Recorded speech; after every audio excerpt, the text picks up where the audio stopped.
Hey, it's Phil. Before you're going to check out my Rants About Humanity episode, I also want to invite you to consider follow me and subscribing on my podcast channels and my Rumble video player channel down below. You can find it in the description. With the increasing censorship and limitations of freedom of YouTube, I don't know how long I will be able to have my thought-provoking conversations on YouTube. So if you want to support me in my mission of freedom of speech, open debate, be sure to also check me out and follow me on those platforms, and enjoy this week's episode. Welcome everyone to the Rants About Humanity podcast. Today I'm going to talk about one of my favorite topics, freedom of speech and freedom of opinion and open debate. As a guest, I have Jonathan Zimmerman. Jonathan teaches education and history at the University of Pennsylvania, a former Peace Corps volunteer and high school teacher. Zimmerman is the co-author with cartoonist Signe Wilkinson of Free Speech and Why You Should Give a Damn. He has also written books about sex education, history instruction in schools, and the Little Red Schoolhouse in American Memory. Zimmerman is a frequent opened contributor to the Washington Post, the Philadelphia Inquirer, and other popular newspapers and magazines. Welcome on the podcast. Let me ask you a question. What do you think should be the purpose of education? Well, first of all, let me just say I love your hat, and you can get away with it. If I wore that hat, it would look ridiculous, but for you, it works. It's no fair, actually. I think the purpose of education is to expose us to different worlds, to expose us to things that aren't us. So all of us live in bubbles, in a sense, because all of us are defined by our experiences, and we're limited in that way. We always will be. But to me, the purpose of education is to fight those limits. I understand what the limits are. We're all limited as human beings. And I think what education should do is, as best as it can, try to transcend those limits by exposing us to things outside of our experience, our culture, our way of life. Well, now you talk about the creative element, the dangerous element for the system, because they challenge the norm. They ask questions instead of giving answers. But my experience has been, and I don't know if it's been your experience, that those people who are creative ask questions that oftentimes they have a very difficulty in education because it's not being stimulated. Oh, I didn't say education was fulfilling the role that I just described. You asked me what I thought it should be, not what it was. And obviously, as in all human endeavors, there's a massive disconnect between those two things. And I'll give you a good example. In the United States, we have some good numbers showing that, as you might have read, we've become absurdly polarized. So when you surveyed Americans 40 years ago and you asked them questions like, have you had a conversation with somebody of a different political party? Do you have a neighbor of somebody of a different political party? Have you dated somebody of a different political party? It's a straight line down. That is, all those things were much more common 40 years ago. But here's the most depressing fact that I think cuts to your point. The more education, the more formal education you have, the less likely you are to report having conversations with people of different political backgrounds. In other words, education is doing precisely the opposite of what I want it to do, right? If education is supposed to expose you to things that aren't you, then the more education you have, the more conversations you should be reporting, right, with people who are different from you. It has the opposite effect, at least in the United States. Do you know why higher educated people are exposed even less to other perspectives or ideologies? Well, I think there are many reasons for that. I think, frankly, just in our country, higher education has just become part of the political sorting mechanism. I mean, I know that re-asked the question, but I also think it's fair to say that some parts of higher education do indoctrinate people into certain ways of seeing and being. There's no question about that. You know, they alter people's perceptions of the world. And look, there's not. Obviously, you would want education in some ways to alter your perception of the world, but what you wouldn't want it to do, and what I think it's done, is often cut you off from parts of the world that you should be exposed to. Yeah, and the education system, it was partly created in a Prussian system of factory workers and obedient people who just follow the rules. But when I look now at the education system and I see the opportunities of expression, exploring, and then that tight-knit structure of education, it just seems outdated to that world of possibilities out there. Well, yes and no. I mean, now we're getting into very complicated terrain, right? One could cite lots of evidence flip that goes directly against what you say. I mean, think of what's happened, say, to the liberal arts curriculum. Again, I can't speak to other countries. I can just tell you about the United States. If you go back 100 years, the curriculum was very set. everybody had to read the same thing, often indeed the very same readings. Quite the contrary now. It's the Wild West, as we say. And the curriculum is more like a Chinese menu, like choose one from, group A, one from group B. So, there are some of us actually that think that, frankly, the curriculum should be more integrative and a little bit more directive than it is, because education no longer gives us a kind of common vocabulary or even common set of ideas to analyze. I had a talk with Professor Robert Garland about the wisdom of the Greeks on society, and he always goes back to the classics. He started referring to all the classic books, the Iliad, Shakespeare, etc. And I had a worrisome conversation with him because they seem to look at it through an identity politic lens. So when you go to the classics and they're just white, or the whole bibliography doesn't have enough women or not enough Black people, they just erase the value of that essential piece of literature. I mean, this is an issue. It's been an issue in classics in the United States, but I should also say that there's a debate around this. So the very famous classicist at Princeton, who's himself African-American, who's made this argument. But I think what's salutary, frankly, I'm glad he made the argument because it's created an interesting debate, and there's been lots of pushback. And the pushback, which I've been a part of, generally goes like this. Look, if you want to fight racism, you actually need Socrates. Mm-hmm. Because Socrates told us to question everything, including a lot of the racist things we've inherited. So there's absolutely nothing, in my view, inherently racist about this, especially because the Athenians had totally different ideas about human beings and had no idea of race, at least the way we understand it. But it's beyond that, right? I think what the classics should help us do is critique everything, including critiques of the classics themselves. This is the thing that often people don't go deep enough, right? If you go to like Foucault and postmodernism, it's like, let's destroy the narratives that are just a way for certain people, identities to get power. But then I go one level deeper. If you look at it as a method, as a principle or culture Marxism, what if your way in postmodernism to look at where power is and then destroy it is a way in itself to get power? And again, what if a way to attack racism in itself becomes something racist? Right. I mean, for some people it may be, right? And, I think that certain parts of the post-structural critique are brilliant and necessary. It's just, to your point, we don't apply it enough to post-structuralism itself. Foucault is a genius. Right. And what you should do is you should apply Foucault's methods to Foucault. That's what I'm doing. I'm reading culture Marxism and I'm thinking like we should give voice to the non-dominant perspectives because else non-dominant perspectives can flourish. But when I then see some in the media, this identity politics, a certain kind flourishing, I'm like, let's use culture Marxism to again now let those non-dominant perspectives, which are completely different than 57 years ago, let's make sure that they have enough voice. So for me, it's a pendulum. Yes. And I have actually another objection. And again, this is very America-specific, but one of my objections to that philosophy is that, it instructs us to find power everywhere and look at power relationships everywhere, power on the shop floor and power in the bedroom, and power in the office place. And that's all fine and good.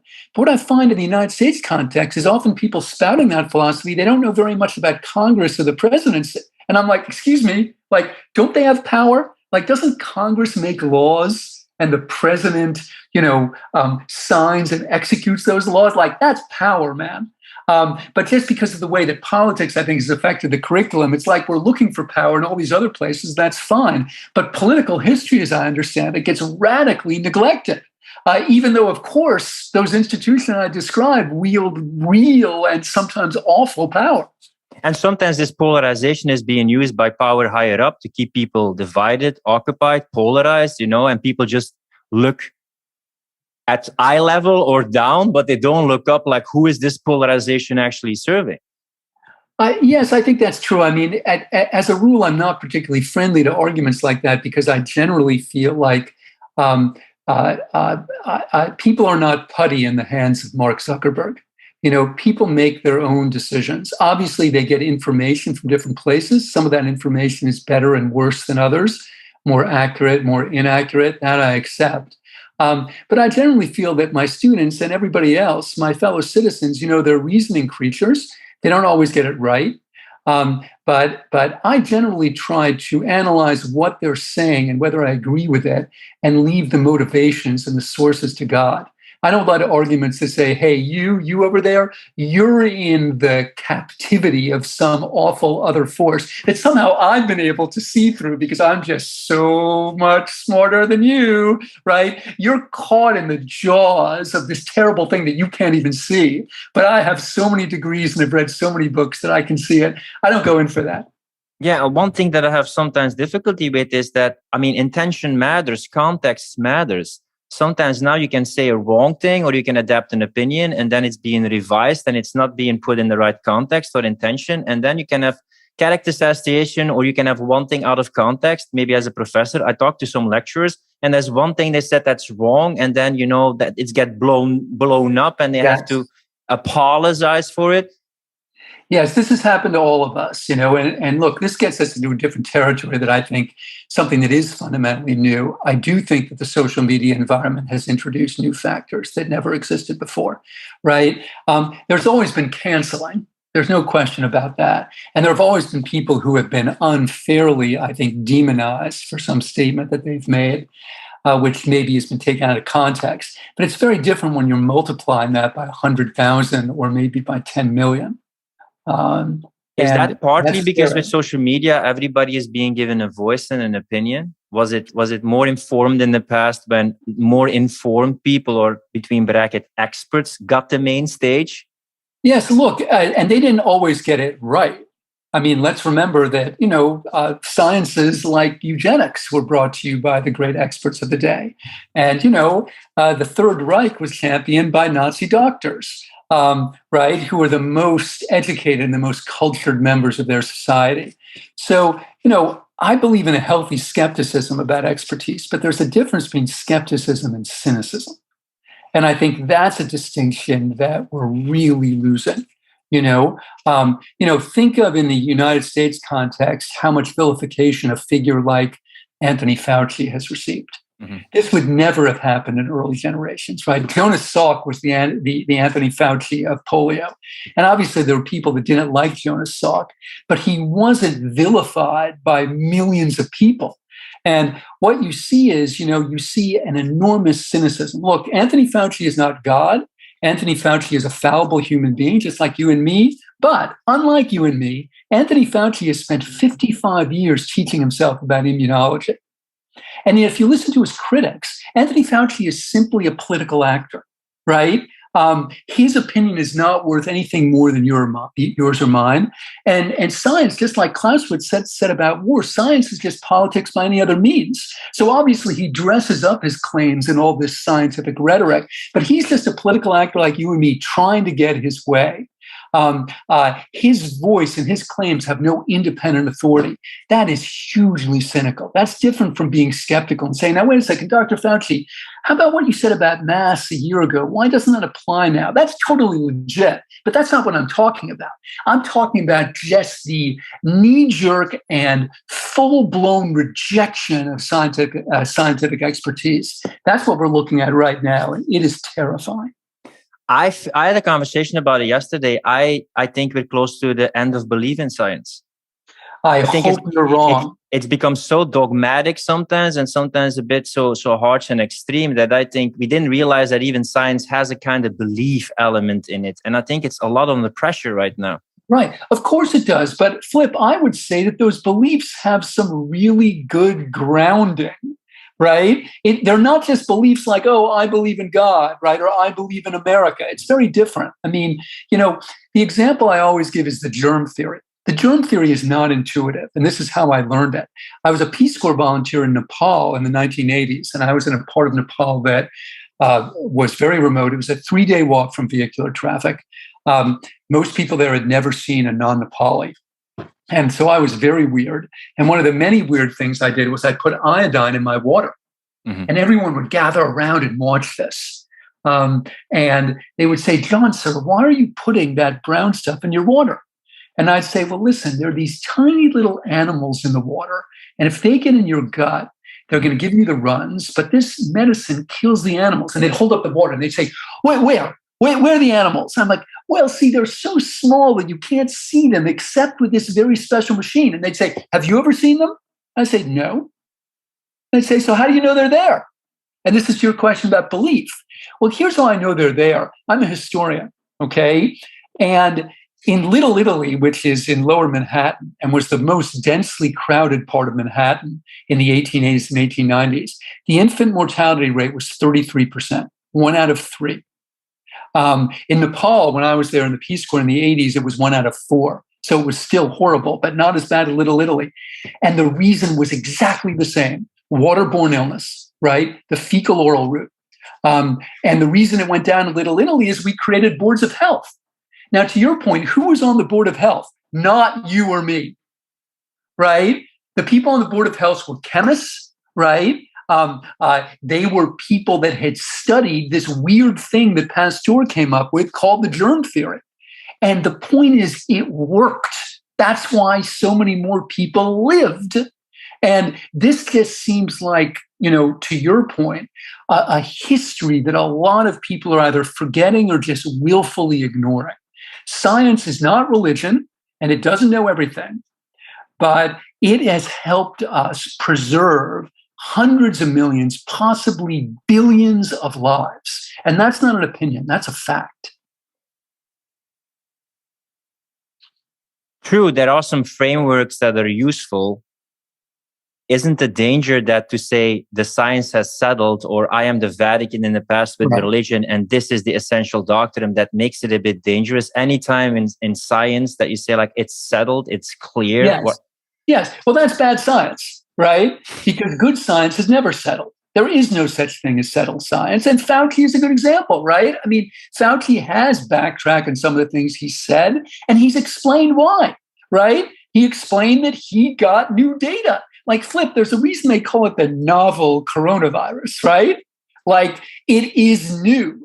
And almost by definition, I would think, our scientific knowledge of it is going to be changing precisely because it's so novel.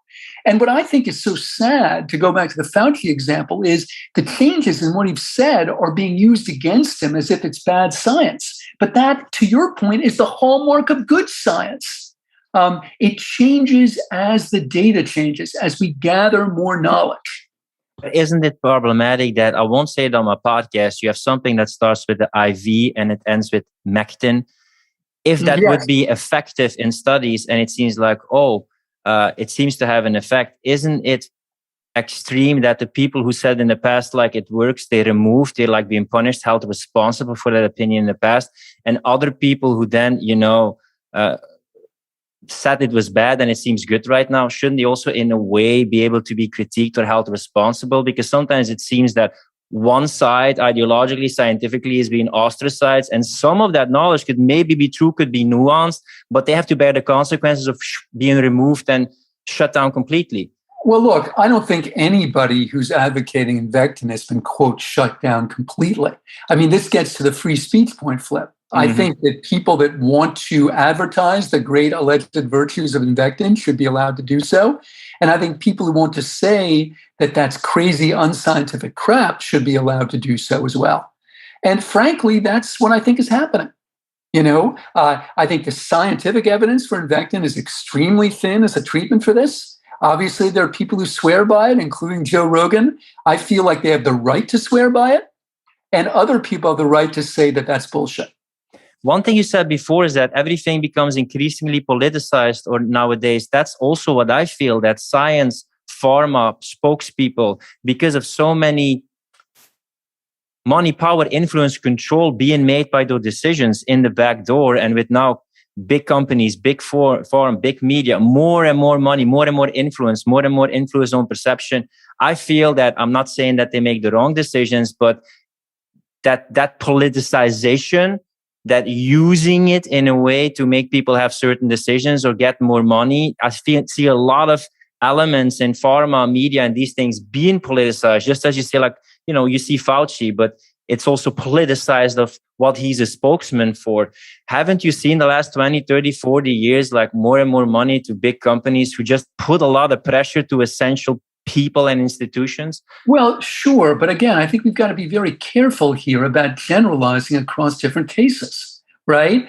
Are there cases in which big pharma, like big tobacco, has twisted the truth to line its pockets? Of course. I mean, look at the opioid story and the Sackler family, The answer is yes. But I think it's the worst kind of fallacy to extrapolate from that and imagine that, say, I don't know, the Moderna vaccine or the Pfizer vaccine is the product of a similar kind of perfidy. That's just lazy thinking to me.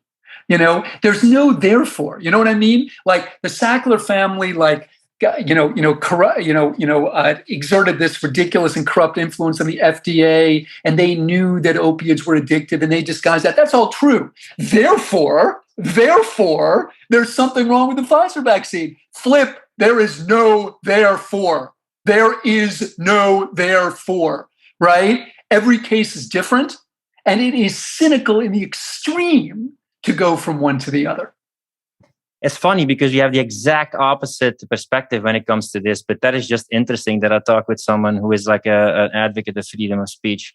I do see that some things are being politicized, and I see more and more money, power, and influence being made, not by the citizens, not by nations, but I see big corporations having a huge influence in people, their perception, and they can use it to steer it one way or another way. You have these little documentaries, The Social Dilemma, or how they let people vote for Trump with Cambridge Analytica, etc. But you do see that a lot of companies, they have more control than a nation, individual citizens. And that just worries me, how those capitalistic companies can have a huge influence in the perception of people, votes of people, belief of certain people, despite where they are on the spectrum, right? Right. Look, I mean, I think that, for the past 150 years in Western democracies, there's been a longstanding effort to rein in the power of big capital.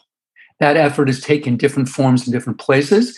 But, the entire progressive movement in the United States with a capital P, like, Roosevelt, Wilson, Taft, was built on this premise. The idea was Standard Oil has too much power, and the Carnegies have too much power, and we have to try to rein it in. And obviously, there are all kinds of similar examples in Western Europe as well. And it seems to me this is an ongoing dilemma. And since you mentioned free speech, I think people should raise their voices against corporations that they think have too much power, either power over the political discourse or power over, you name it, the environment, right? Pollution and climate change, even the labor market. But I see an increasing narrow bandwidth of acceptable opinion, that most people voice their opinion online on social media, and there seems to be a bias what you're able to say and not say, and those tentacles or grip are getting smaller and smaller. And that worries me, not for people who agree with me, just as the principle for open dialogue and exchanges of perspectives. Of course, I agree with you there too, but I think we also have to be very careful. I mean, Flip, look at what you and I are doing this morning. I know it's the afternoon for you, right? There's no great, terrible black hand that's, going to come in and muzzle either of us. Nobody's going to come in the night for me and my family, right? I do think in certain cultures and certain institutions, there has been a narrowing of acceptable opinion. I think you're right about that. But we also have to be very careful about the words we use to describe this. There are plenty of countries in the world where I could be taken to jail for the things I write and say. I don't live in one of them, right? I'm a newspaper columnist. I write a column every week. Most of my columns are critical in some way of somebody who has power in the United States. And even though my inbox is full of terrible and sometimes Jew-hating things that citizens have written, nobody from the state has threatened me. But there are people being removed from Facebook from just using certain words or having an opinion or sharing an article. I've seen plenty of stuff like they share even an article from the CDC or an official source. And then, or I make a video where people are critical about the stuff that starts with a V, and I can't even put it on YouTube because it's being censored or I got a strike that way. So and look, I'm concerned about this. And this is a huge issue in the United States because Facebook, of course, is a private company, right? Facebook is not the government, and I'm troubled by the idea of Facebook taking down things that it thinks are too hateful for others to see. And, a really good example that I keep coming back to is the whole question of the Wuhan lab and whether the virus was hatched in the lab. So Facebook took down claims to that extent. way last March because allegedly they were anti-Asian, anti-hateful. And now Joe Biden has a commission to study if that happened. Yeah. Now, let me be really clear for your listeners. I'm not saying it happened. And my reading of the bulk of the evidence is I still think it's unlikely, right? Mm-hmm. But I don't want to cut off debate about that or investigation about that on the grounds that it's hateful. And now, fortunately, Facebook isn't either, as I understand it. Facebook has gone back on that. But, to your point about corporate power, I don't want Mark Zuckerberg making a decision about whether you can read about the Wuhan lab charge. I'd like you to read about the Wuhan lab charge and decide it on your own. Yeah, me too. I had people from alternative social media platforms about Section. I don't know, the stuff about the exception for like Facebook. But I believe these companies play a role in the public arena and they have so much impact that I think they should uphold certain human laws, and maybe freedom of speech with certain limits. We will talk about it later, should apply to them because there's such a huge part of people, their life and their perception. I think just to excuse they're a private company, they can do whatever they want. I personally don't feel that that's valid for what the company is or what they do. Look, there are all kinds of restrictions on private companies, right? They don't always abide by them, but private companies can't dump toxic refuse into a lake. Mm-hmm. They do sometimes, right? But it is against the law. So it's specious to say that the public can't exert any regulation on private companies. I think the interesting question is, what should the regulation be? Mm-hmm. So let's go into that question. Yeah. And again, it's a really hard one. And I'm not comfortable with Mark Zuckerberg cutting off discussion of the Wuhan lab. I'm not comfortable with Congress or the president telling Mark Zuckerberg what he can post on Facebook. Mm-hmm. To me, those in some ways are species of the same problem. And I'm a thousand flowers bloom guy. So, if there's terrible shit on Facebook, which there is, raise your voice against it. Like Flip, that's a form of free speech in its own right. Speech challenging hate speech is free speech. It's a form of free speech. The people that want to cut off hate speech, they always say we have too much free speech. You can't use free speech to justify hate speech. Well, I'm not saying you can justify it because some of the hate speech is unjustifiable. The question is how to fight it. All right. And my answer is always with more speech. I don't want Mark Zuckerberg deciding this. I don't want Joe Biden deciding it either. I have the same thing. Like I sometimes say the most hateful thing you can do with speech is silencing it. And why is that? And maybe you can elaborate what your perspective is.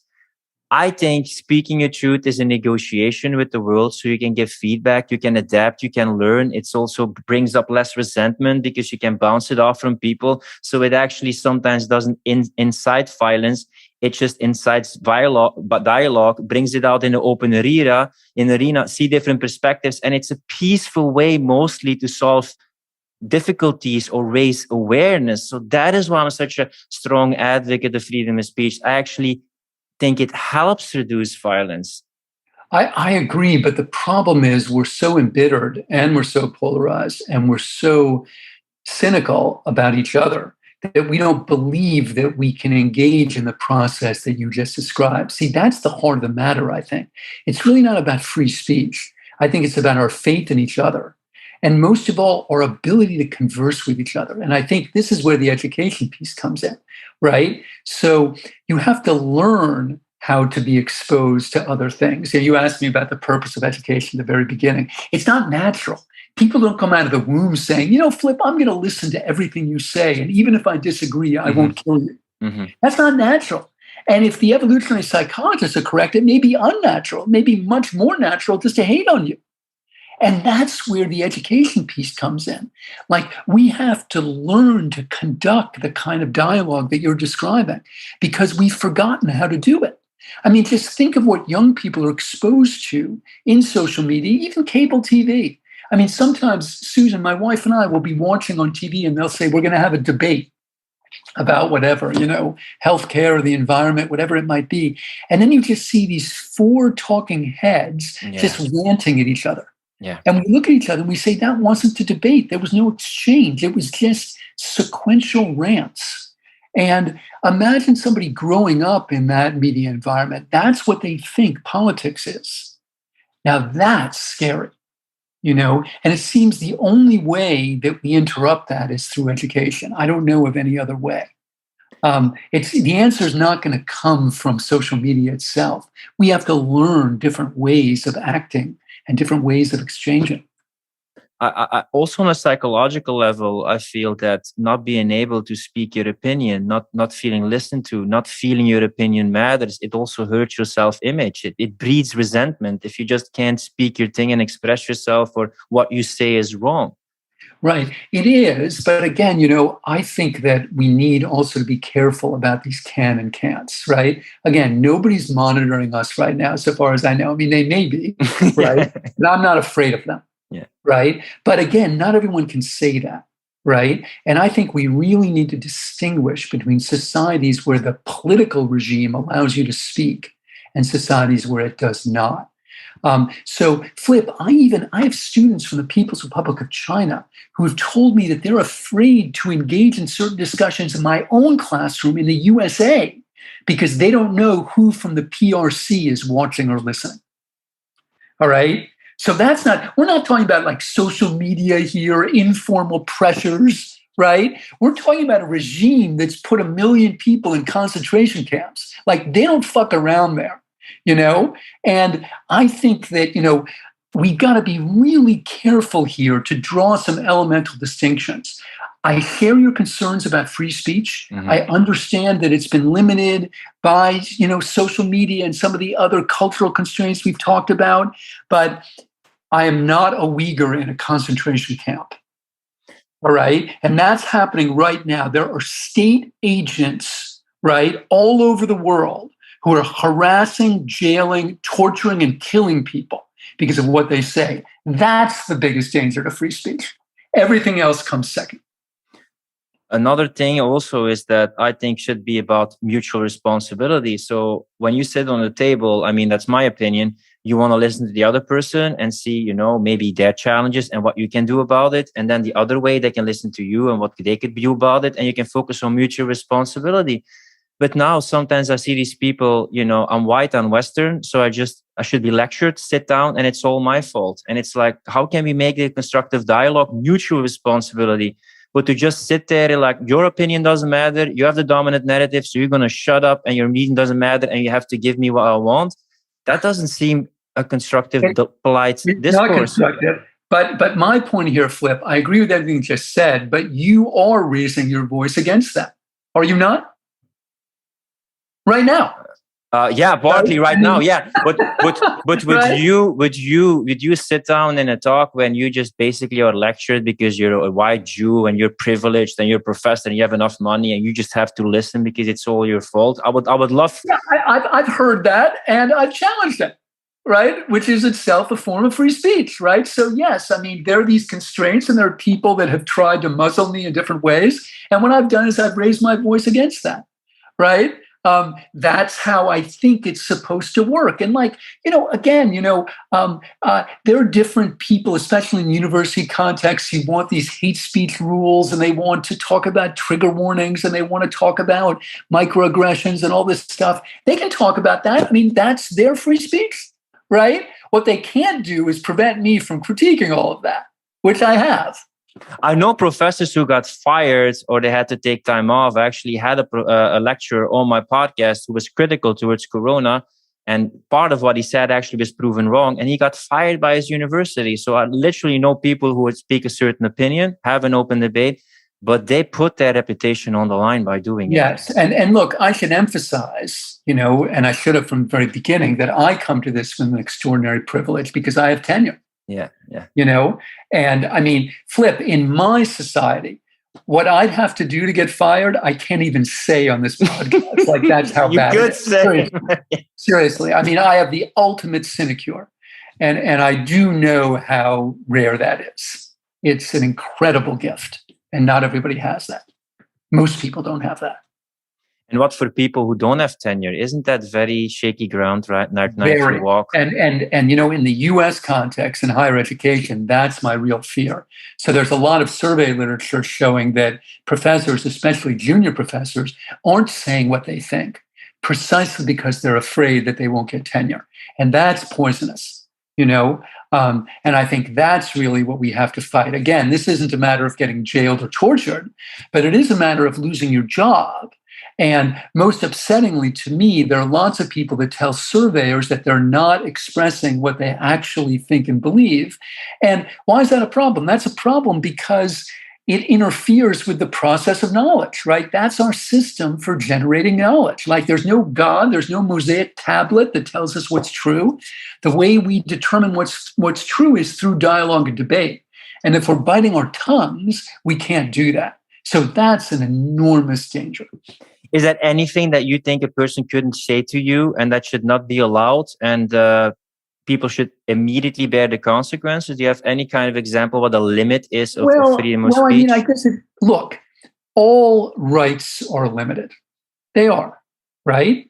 I can't, dial the White House and say I'd like to shoot the president. Mm-hmm. Is that a limit on my free speech? I guess technically it is. To take a more obvious example, I can't say to a student, gee, I really like the sweater you're wearing. If you wear it again on Thursday, I'll give you an A. Is that a limit on my speech? Sure, right? But, it's a limit, by the way, that I happily accede to, right? Because, all rights are limited, okay? The only question is where should the limits be, all right? And I like the American system, and this is where I suppose I'm a patriot, because what the American system says, what the constitutional system says, is that if you want to limit somebody's speech, you have to show that there is an immediate and obvious danger to that person. Immediate and obvious. So this is why, although I supported the impeachment of Trump both times, I was troubled by the first article of impeachment, the second time, which was that he incited the January 6th riot.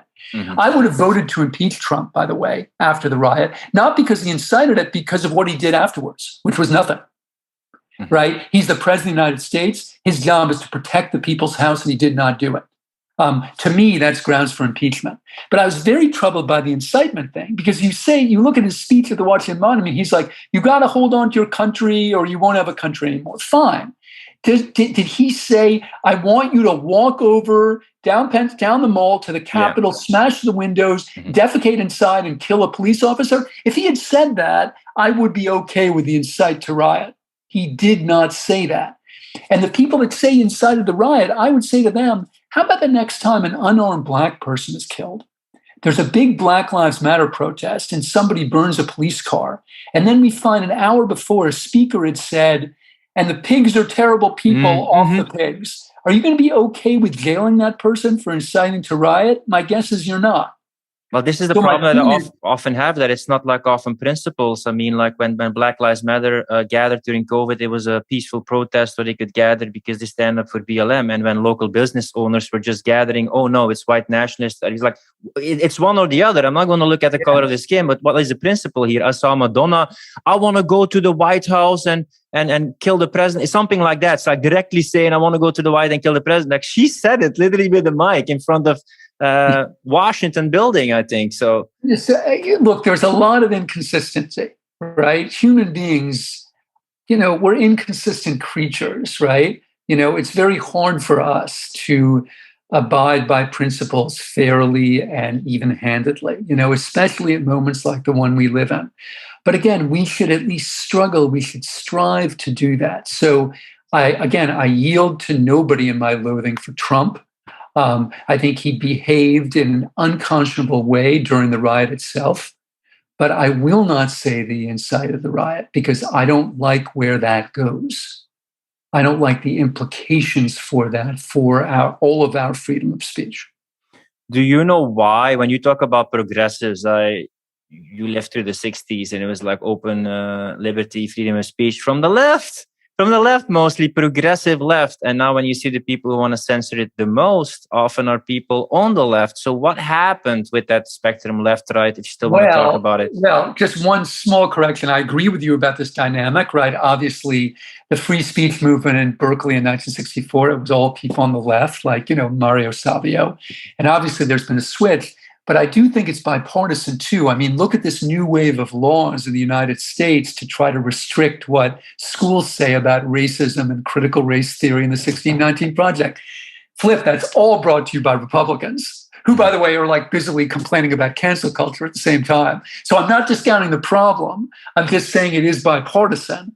And if we're talking about the left-wing version of it, I think one thing that really changed starting in the 90s was what I've called in one of my books, the psychologizing of politics. And what I mean by that is the framing of political claims in psychological terms. So if you say something, Flip, that I disagree with, I don't simply say I disagree with it, I think you're wrong for the following reasons. What I say is, you harmed me. You triggered me. Or I'm a horrible person. Well, it's saying the same thing, really, right? Because horrible people harm you. I injured you in some kind of existential way. And this is a cul-de-sac, right?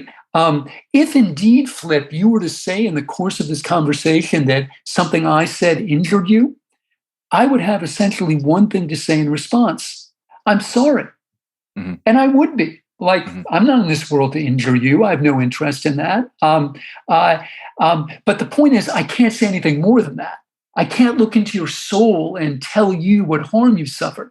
When I give this rap to my students, they often say, you're denying our feelings. And I'm like, oh, no, the opposite. It's precisely the undeniability of your feelings that make them such an impossible venue for discussion. Right? It's because I can't. Discussion requires a kind of denial. It's like, no, Flip, I think you're wrong for the following reasons. But if you say that you were microaggressed or triggered, I can't really say you're wrong, right? I can't deny your feelings. And that's why feelings are just a terrible venue for this discussion. They're not a venue at all, right? They're a cul-de-sac. Right? They're a limit. And I know in some ways this re-asks the question, sort of how did this arise? But I do think it's qualitatively different. And I can answer it in one sense. One place it came from, ironically and sadly, is from mental health awareness, which, by the way, I think is a terrific thing. When I grew up, we didn't know from that. Mm-hmm. And I think it's wonderful that there are both more mental health services and also less stigma around the subject. That's a terrific thing. But I think in politics, it had this unintended consequence. So it's like, please also understand, I'm not against psychology. My family and I have been great beneficiaries of psychology, right? It's just that I don't think psychology and politics play well together.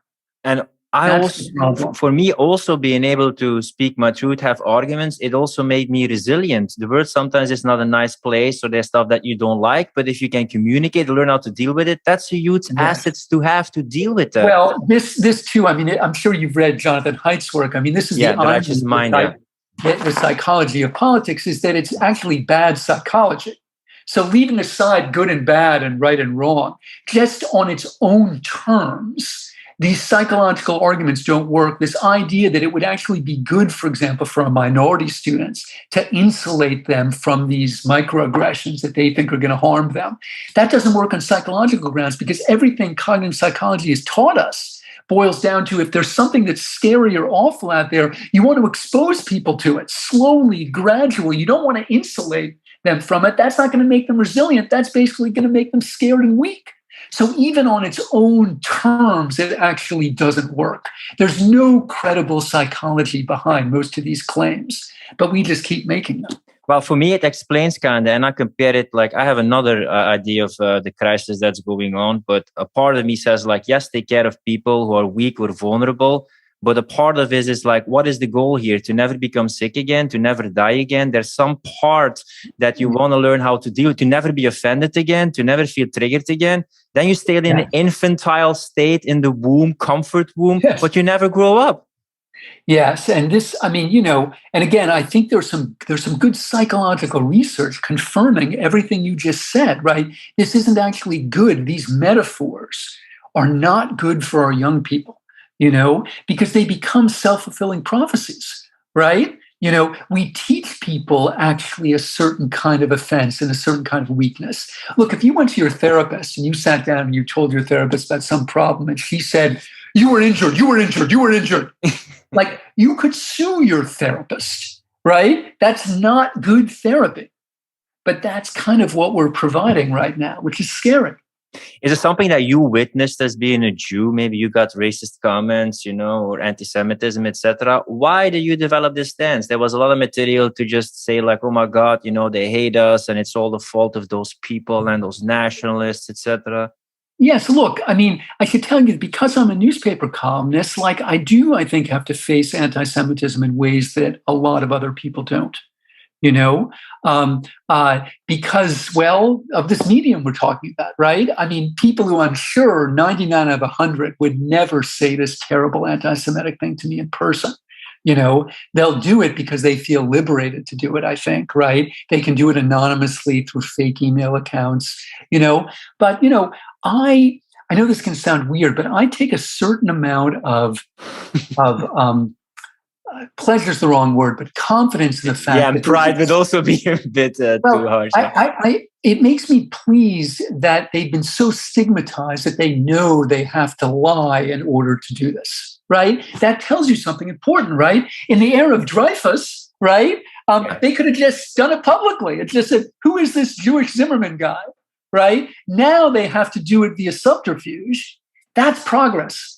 And I'm not trying to deny the problem. The problem's real. Like, there's a lot of Jew hating in our world, but the Jew haters have been stigmatized, right? In ways that for most of Jewish history, they weren't. So I take a certain sort of confidence in this, right? I'm not trying to deny the problem, but because I'm a historian, I also have to be aware of just how fortunate I am, right? This is like, I live in the greatest country in the world to be a Jewish person. I really do, and I believe that. That's not to say there aren't terrible Jew haters. There are. I encounter them almost every day. But you know what? They are pathetic losers, right? And I think they've been judged so by our society, which is why they have to use a fake email account.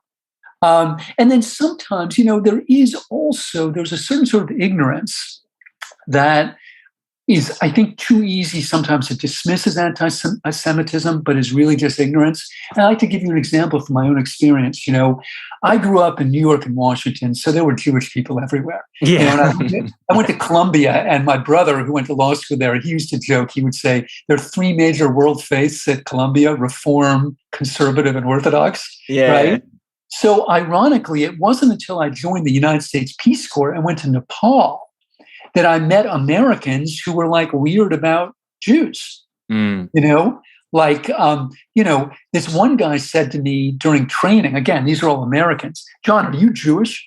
Which again was hilarious because nobody ever asked me that. I just thought everyone knew, like, no, I'm Jehovah's Witness. Like, what do you think? So I'm like, yes. And I'm kind of wondering what's going to come next. And the guy says, when I was in college, my sophomore year, on my floor across the hall, there was a Jewish guy. I'm like, oh, really? Mo Rosenberg? Yeah, I know him. Right. It's all part of this international conspiracy. This one guy? Yeah, of course. Yeah. Henry Kissinger and the Queen of England are involved in some dark, unspecified way. So, I don't think that was really anti-Semitic in the way I would describe it. It was just kind of a form of ignorance. Here's another example. I was walking with a fellow volunteer in a very remote part of the country, and we pull into a tea shop. And if you've ever been to that part of the world, South Asia, they have very distinctive calendars, each one devoted to a Hindu god, right? So you see Ganesh, who's the elephant, and that's January, and Shiva's February, and on and on. And then December, there's this like white guy who looks like Greg Allman on a cross. And I'm looking at this and I'm wondering if I can take a picture of it because I just thought it was so magical. And I'm talking to this volunteer about it. And the Nepali guy, the tea shop owner, he can see that we're talking about it. He can't understand what we're saying. He points to December. He said, hey, look, it's your God. And I said to him in Nepali, I said, well, not exactly. No, we killed him. We're getting there. We're getting there. I said in Nepali, I said, you know how like Buddha was a Hindu, but then he made Buddhism. Mhm. Well, this guy was Jewish like me, and then he made Christianity. And then the tea shop owner said, "Oh, so you're the guys who killed him?" And I said, "Well, not exactly, but we got a lot of shit about that, and we sort of talked about it." And then I get back on the trail with this friend of mine, this American guy, and he says to me, it's funny, I always thought that the Jews killed Jesus." Mhm. And again, my point here, Flip, is he didn't even know enough of the history to know that he probably shouldn't be saying that. The reason he shouldn't be saying that, of course, is the history, right? How much Jews suffered because of the deicide charge, right? But this guy, this American guy, he didn't know any of that. So I wasn't offended. I mean, I tried to explain it to him as best he could, but as best I could. But in that instance, I think again, that's a function of ignorance and not hatred. He didn't know the history of the hatred. Well, this is Right. the thing, So and he didn't understand how it could be used. this will not. I mean, you will not be easily triggered, probably. But since you're like into history, this is also something I feel lacking sometimes about all the conflicts. Even when I would talk about the most controversial thing about the Third Reich in history, I also read about 1918. I read about the atrocities and the Eisenhower death camps or what happened in East Prussia. Does that mean I condone what they do? Absolutely not. I read about the Gulag Archipelago. I read about the rape of Nanking. So I see evil and context in a lot of situations. And even here in history, sometimes we see only one side and one narrative. And I just like to see the context to understand it better. Yes. Well, look, I think that's what history's goal is, right? I mean, I think history's goal, again, is to widen our world, right? And look at how many different forms of human behavior there are, right? And try to examine them, again, in their own context, But I think also there's a danger in jumping from one context to another. So, those of us who are historians don't like it when people call something a Holocaust, right? And when my students do that, whatever it is, say what's happening in Xinjiang now, right, to the Uyghurs, right? It's horrible. It's the worst human rights thing happening on earth today. It's not the Holocaust. So, I always say to my students, look, whatever you're describing, I'm sure it sucked, but don't call it the Holocaust. Well, this is something as a free speech advocate that I don't agree with. Either you're not able to deny any genocide, but for one genocide or just the Holocaust to not be able to talk about this, but other people could deny the Armenian genocide, etc. That is just a weird principle for me. Like, why would it only be that topic or genocide you can't talk about? Because I know plenty of genocides in the world. Let me be clear. I'm not saying my students shouldn't be allowed to call what's happening in Xinjiang a Holocaust. I'm just saying that in exerting my own free speech, I'll question that, right? They say whatever the hell they want, right? I mean, nobody is censored in my classroom, right? But, lynching is another good example. People will call something terrible that happened a lynching. And generally what I'll say is, dude, if you think that this other thing is a lynching, you just got to read more about lynching, right? I know. But I read Ralph Waldo Emerson, and one of the things that he said is like the corruption of man starts with the corruption of language. So sometimes what I also see now is that the definitions of terms change. Some people say like black people can be racist. And I say, that's a racist statement. No. The definition of racism has changed because now it's only, non-privileged people who can say it's like, what? Yes. And look, again, what you're describing again is a set of speech acts. It depends on how you're defining things. And the only way we get closer to any sort of shared definition is by debating those different definitions, So the question of even what racism is a hugely complicated one, and I don't think anybody should be censored in their opinion of that, because that won't get us closer to an understanding. The problem I sometimes have is that, sometimes you have this meme where people will say like, hey, who radicalized you? And then the other ear is like, you did. So I know most people who are white, they are not racist at all. Like, they have some biases, privilege. They said they're not racist at all. But sometimes all the bashing of white people and Western people, it silently breeds some resentment and less patience that sometimes the problem is enhanced by just focusing on it, that constantly hammering on it.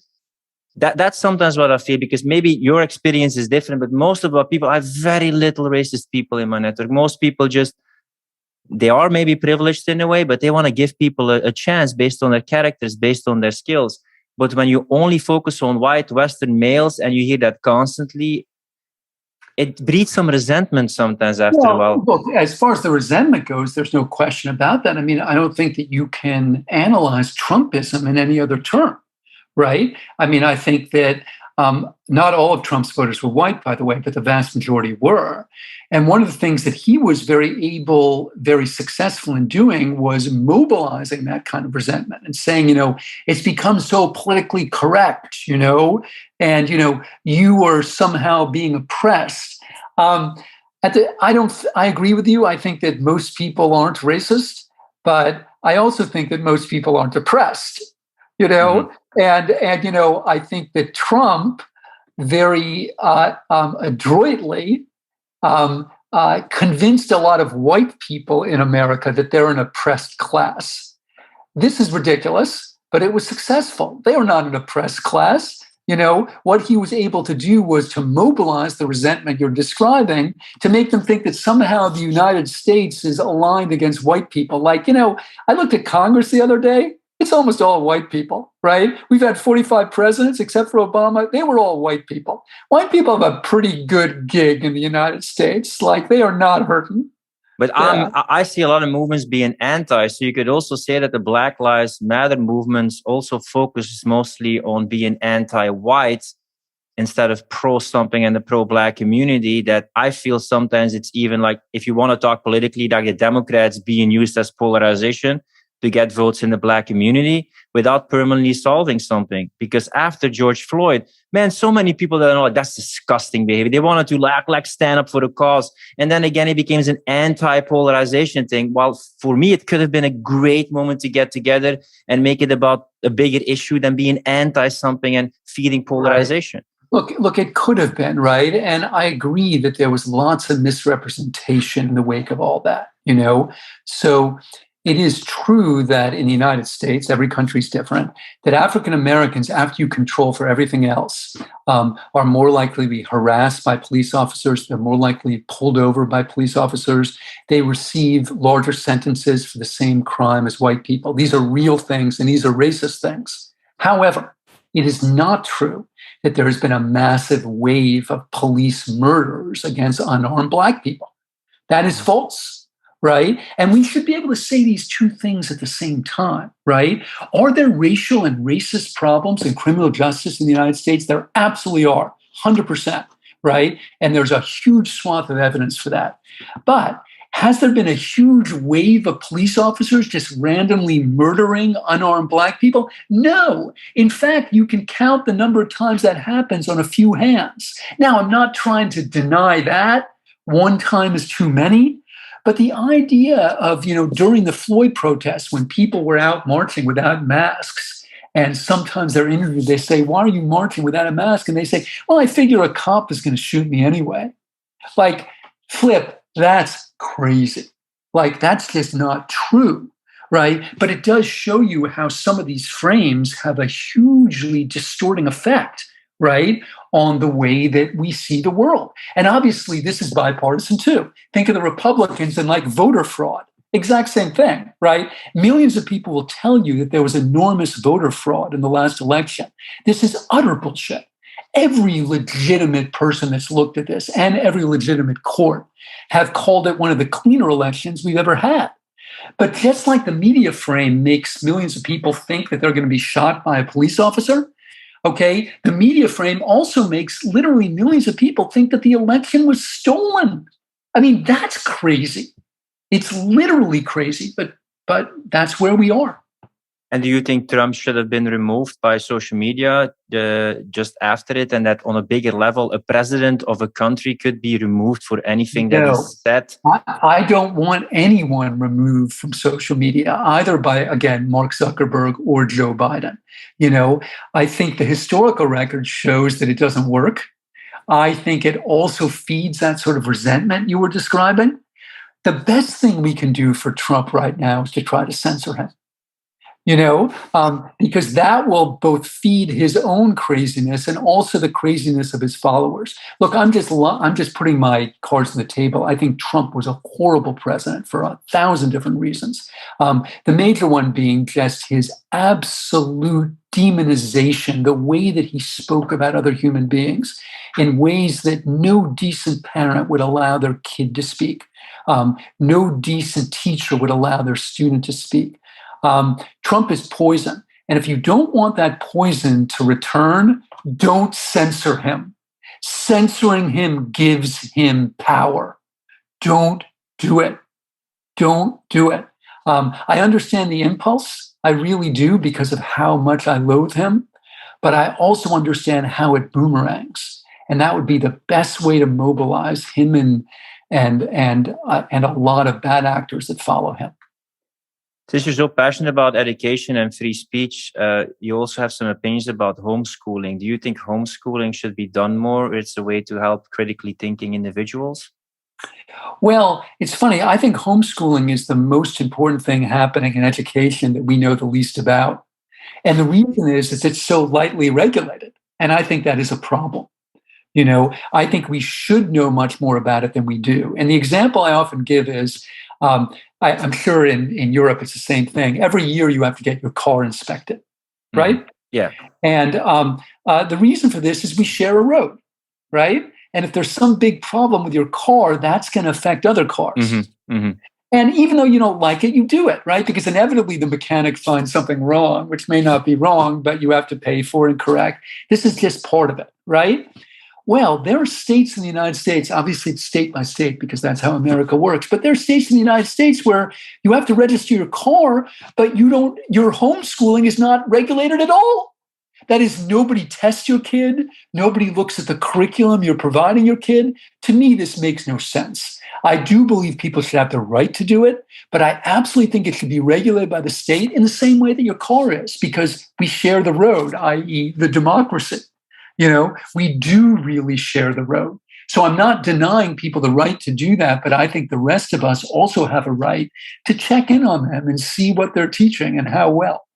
Do you mean the compass of the road, the moral compass of the road, the ethical content compass of the road? Right? The content of it, okay.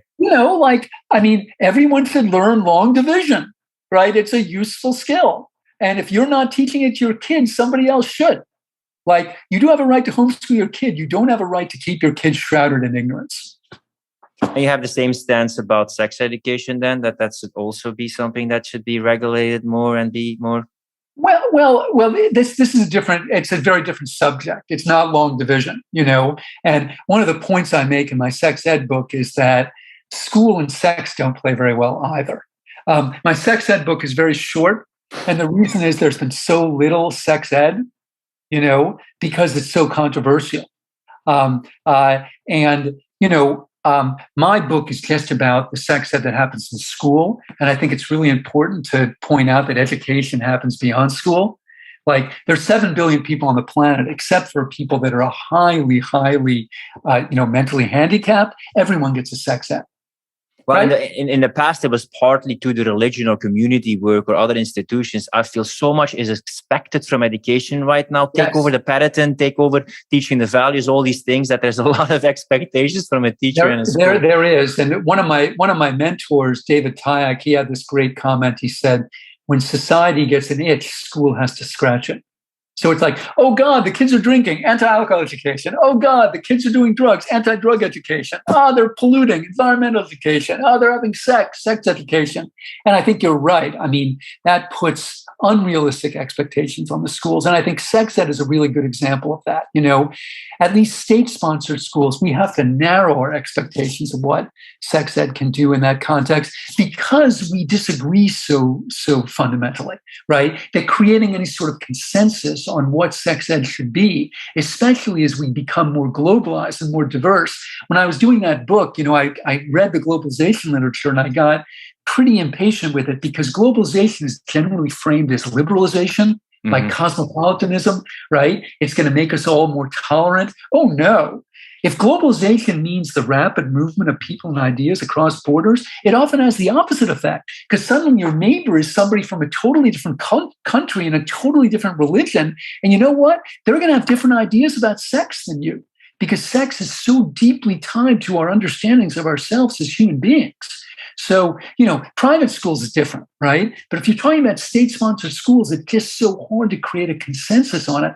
I think the best sex ed is the stuff that comes in on people's phones. Like, somebody in school says to you, oh, you can't get pregnant the first time, or, you can't get pregnant when you have your period. And instead of asking another ignorant teenager, you text like the state health department and they text you back. You know what? That's sex ed, what I just described. That's sex ed. But of course, it's individuated.